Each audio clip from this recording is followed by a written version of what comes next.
Welcome to Channel 18 News. I'm Jim Rogers. Tonight at midnight, the City of Sulphur Springs crews will interrupt water service until 7 a.m. Thursday morning.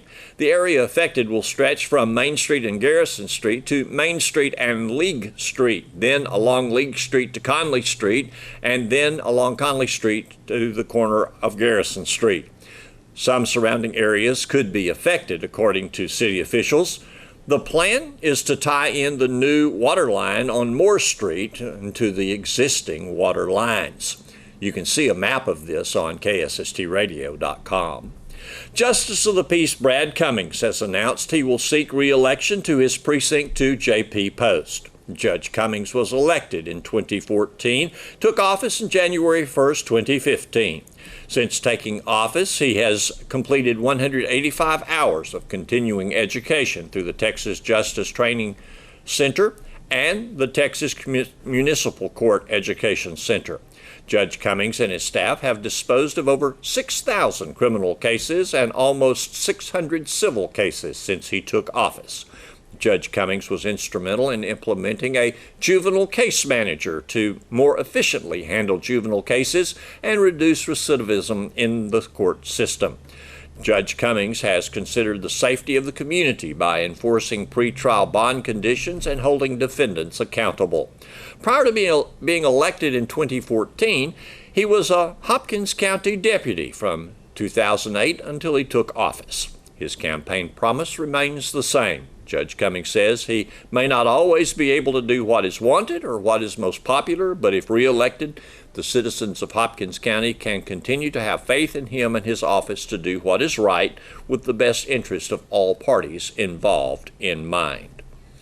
Hopkins County Healthcare Foundation recently fulfilled their donation to Christus Mother Frances Hospital, Sulphur Springs. The chairs of the 2016-2017 Lights of Life campaign and gala are Cher and Sam Sevier. The campaign grossed over $350,000. Funds raised during the campaign were used to purchase 2 giraffe omnibeds for the nursery department.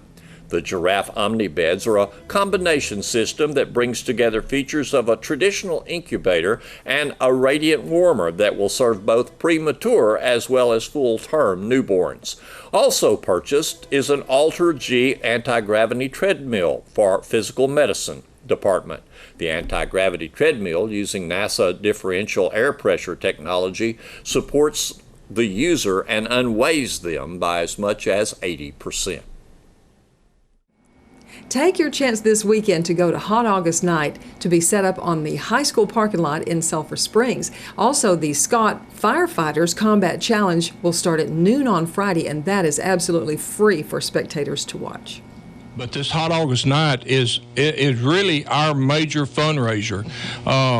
The county does supplement the departments to just a small extent. They do what they can, but basically it's up to the 12 departments to raise their own funds, keep their own apparatuses going, keep their manpower. We have training sessions and all that, and this is all the men just donate their time to do it.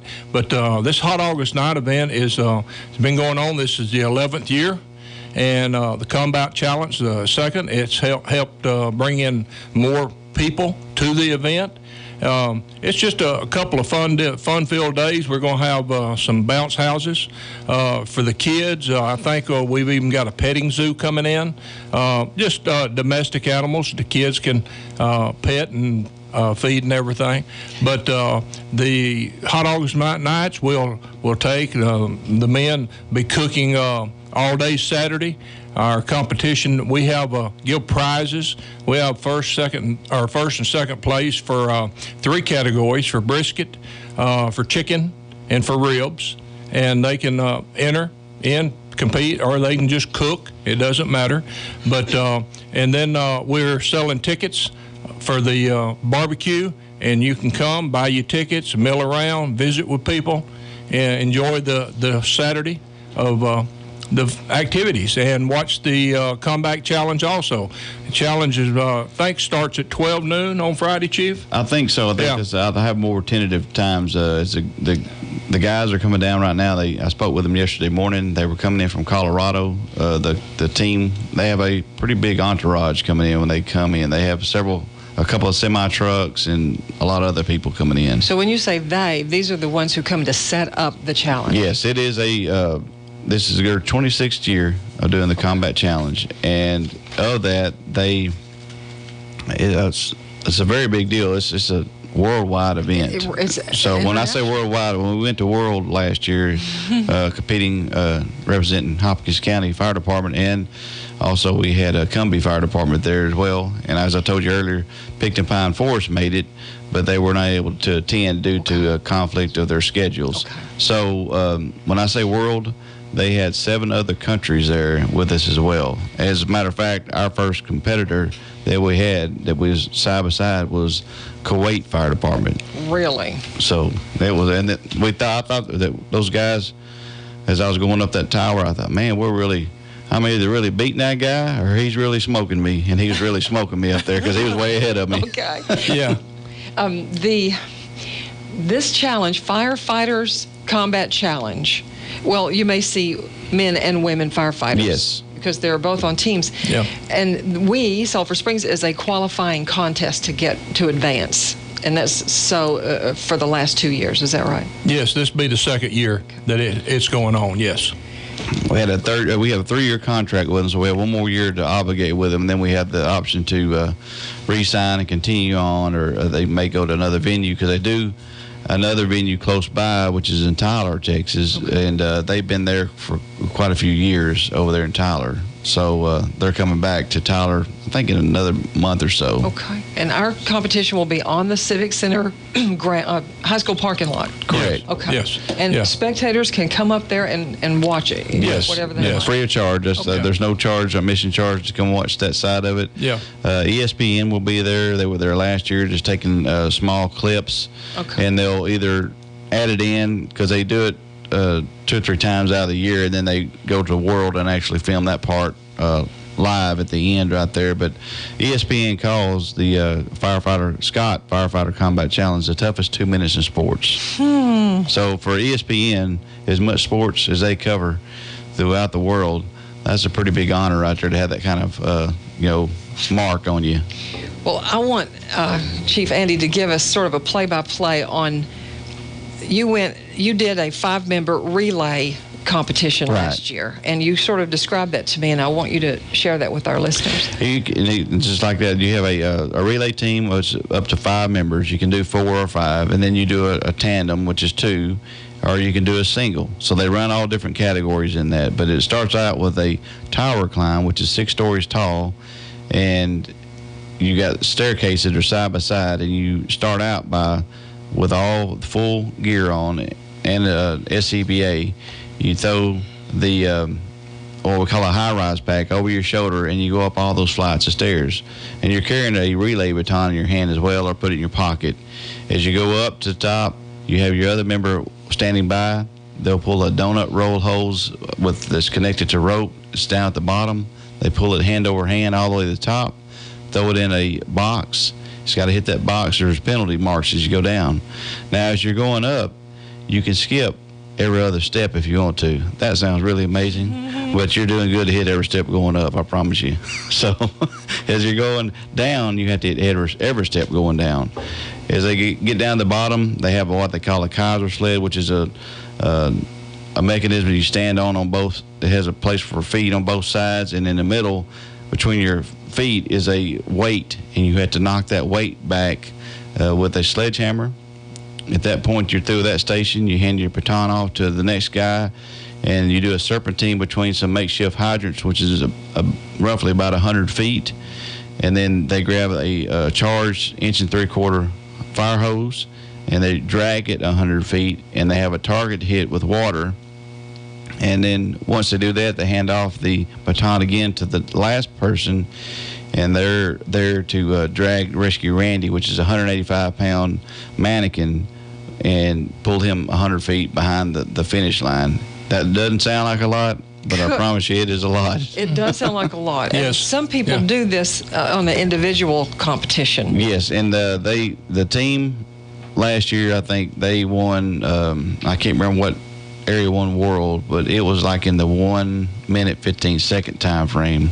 And on top of all that, you're timed. Yes, your time, and you have to qualify to go to world. You have to hit the 2 minute mark, and once you do that, you're going to world. Well, as I was telling you earlier, you have some teams that go follow this all over the United States, and they build points so that way they're up closer to the top 10 type deal when they get to world, so they're not so far down in the standings. Wow.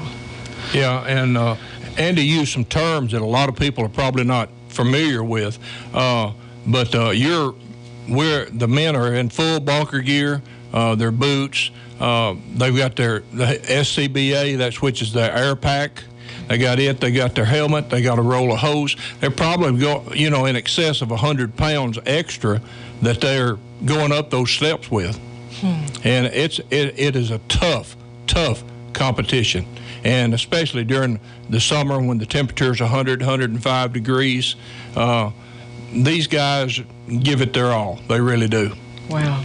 And we competed against the Hopkins County Sheriff's Department last year, and we're sure hoping that we can get them out there again this year. The Hopkins County Fire went against Hopkins County Sheriff's Department. I don't really want to gloat, but I'm just not going to tell you who won, but Hopkins County Sheriff's Department didn't win.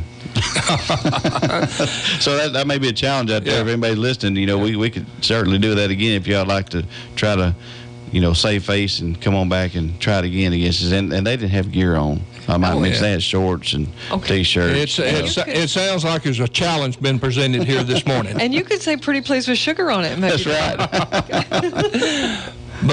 But yes, come on out to Hot August Nights. Around the bandstand there, they'll be selling tickets. We're going to have a 50-50 raffle. Everybody always interested in that, and might be able to win a little extra money. Get out there this Friday night, meet people. Oh, Friday at noon? Yes, around noon to 3 o'clock, somewhere around there. Just kind of drive through the high school parking lot and just look, and there'll be a lot of activity going on. My word. Civic Center grounds, actually high school parking lot. And Civic Center grounds out in the front of the Civic Center. Right here in Sulphur Springs. This is a big deal. Thank you, Bobby, for bringing this Thank to you our for having attention. us this morning. Thank you. To let us advertise this for you, and thank you, Chief Inslee, too, for. Thank you very much. And good luck on your competition. Well, thank you very much. Here's Don Julian with a report on Blue Blazes and sports. 3, 5, 7. 1, 3, 5, 7. 1, 3, 5, 7. The Sulphur Springs High School Blue Blazes drill team has been busy this month getting ready for their fall routines. They were outside on a practice field Wednesday, and I talked with Blue Blazes Assistant Director Cammie McGraw. So we went to boot camp the first week of August, and we've learned all our football routines, all of our pep rally routines, all of our school song and the alma mater, all the important things that they need to know. They got their kick line, they got their squads, which is always fun and exciting, and so we're excited about this year. And of course, the all-important kind of morale building and team building and that sort of thing that goes on. Absolutely, yes. They learned this year's theme was Extreme Makeover. So going back to the fundamentals of starting a new team and starting fresh and having no cliques and no drama, learning how to bond and love each other through all of our stuff. So they're out here on the field. Is this the first time they've been on the field this year? No, yesterday they were on the field on Tuesday, and so today is our second day on the field, and the weather is great and in our favor today. So, What are they concentrating on today? We are concentrating on memory, on routines. So we're working on our first routine and just getting that memory down and sharp arms, and then pregame and halftime performance. Is it a secret what the first one's going to be? It is. Oh my We goodness. want you to come out and see the new stadium and see our first performance on the new stadium. Pretty good group this year. Absolutely. We have 32 girls this year. And how long have you been with the team? I have been here for 3 years. Were you a former Blaze in school? Yes, I was on Christy Mack's first team. You got a good group of officers, I guess. Yes, we have 6 officers this year. Well, best of luck with the Blue Blazes, and we enjoyed talking to you. Awesome. Thank you. Also talked with the officers for this year's Blue Blazes drill team line. I'm Natalie Contreras. You're the captain, right? Yes, sir. And how long have you been with the Blue Blazes? This is my third year on the team. Third year. What classification are you? I'm a senior. Senior, Yes. okay. And let's see, anybody, this is the next one, your name? Peyton Virgil, and I'm the co-captain. I've been on the team for 3 years, and I'm also a senior. Very good, thank you very much. Just the rest, and your name? I'm Kayla Arneson. I'm one of the lieutenants. I forgot the next question. How long have you been? Oh, I've been on, this is my second year. And what class are you in? I'm a flare. So I'm a junior.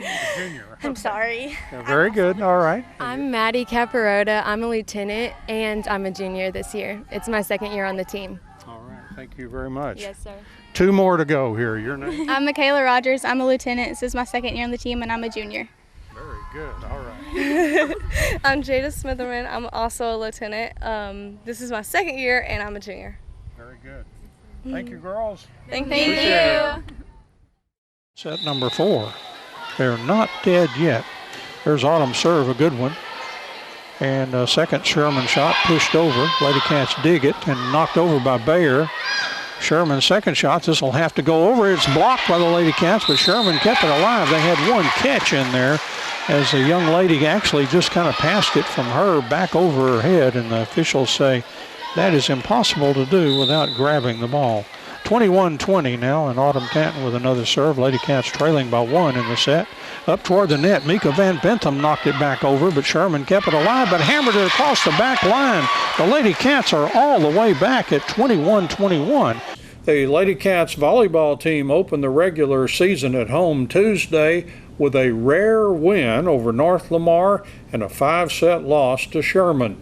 In that Sherman loss, the Lady Cats forced a 5th set by scoring 11 straight points at the end, 10 of them with Autumn Tanton serving to stage an improbable comeback to win set 4. That big comeback was the first thing I discussed with Lady Cats volleyball coach Justin Manus Tuesday evening. Autumn got back there, and she served a lot of points and made some big plays for us. And that's what I told them in the huddle is, you know, they definitely showed that they're a team that even though they're down, they can dig back. We just got to learn to string things together a little bit better. You know, one of our major goals this year is to be more aggressive serving, and so early we're gonna see a lot of errors. But you know, we're going to practice. We're going to try to get teams out of system with our serves, and we had a lot of aces too. So, you know, you kind of give up a little bit here and there. But overall, I was pleased with the day. Of course, you want to win after coming back in set 4. You want to win set 5. But, you know, it was a great match. And I knew Sherman was going to be a better team coming in today. They're a solid team. And like I told the girls, they might be one of the better teams we see all year as far as consistency and stuff. So I'm glad we played them now. I thought the thing that impressed me about them, the ball they wouldn't let it hit the floor. You know, they're tremendous. You know, they're a team of club players. They all come out of playing spring ball right into school ball, so they have a really good feel, and you can tell that immediately. But, you know, with that being said, you know, in those games, I think we're a team that needs to win, and so that's something we're going to work on in practice, is really putting ourselves in situations to where we have to push back, and you know, the pressure's on you. Are you going to be willing to score that point? Of course, earlier, a big monkey off the back of haven't beat North Lamar since we think 2005, and get it done today. That was a sweet win. Yeah, to beat North Lamar in 3 is a really sweet win. You know, it might have been one of those deals today that we come off beating North Lamar and maybe a little sky high and didn't come out with the same enthusiasm against Sherman. But you know, North Lamar is always a good program. Like I said, I've seen their kids grow up and playing volleyball, so they know how to play, and you know, that just says something about our program. I think our program's moving in the right direction. Anybody kind of stick out that you thought played very well today? I thought Autumn Tanton played well today. I thought Lexi Weisenhunt's getting a lot better running the court. I thought Kaylee Jefferson at the end, she didn't want to lose. She was swinging big at the end. I told them not to play safe, and she didn't play safe. You know, there was bits and pieces here and there where people did well, but I really thought that Autumn and Lexi and Kaylee did a good job. Now next is a Garland tournament. Lots of good, tough competition coming up. Oh, you bet. Probably one of the best tournaments in North Texas, I would say. We're going to see, I believe, Horn, Berkner, and I think Forney in pool play. So, that's going to be a good competition for us. I think that we should fare better in the tournament this year. I really do. I'm hoping that's our goal, and we'll just see what happens. And I guess you have, a couple of practice days before that? Yes, we have 2 practices. That's what I told the girls. We've only had like two practices, and there's things that we need to work on. There's free ball plays and stuff that not everybody knows, and so I think a couple more practices under our belt is definitely going to help us going into the tournament. We didn't see a whole lot of that. I got it, you take it, kind of that lands in between. There was a little bit of that, but I think, don't you kind of expect that kind of early? Yeah, you expect that. They're getting a feel for each other. I mean, there's some that haven't played with each other, and there's some that have played with each other forever. So it's just going to get down to knowing what is that person next to me going to do, But I always teach them, hey, you be the one taking the initiative, you take the ball. And so we're going to be doing a lot more of that in practice as well. Thanks for watching Channel 18 News. Have a great evening.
High kick into an L. You're doing L. It's not a high B. Michaela, it's an L.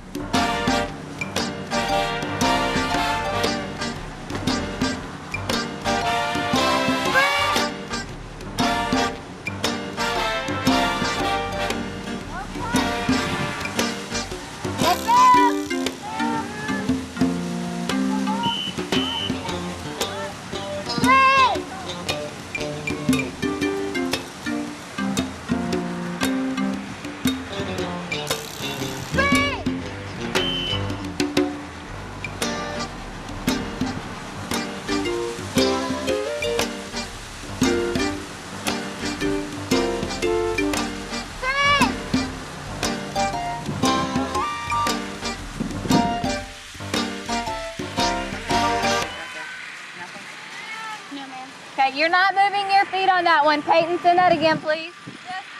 Yes, ma'am. Send it again.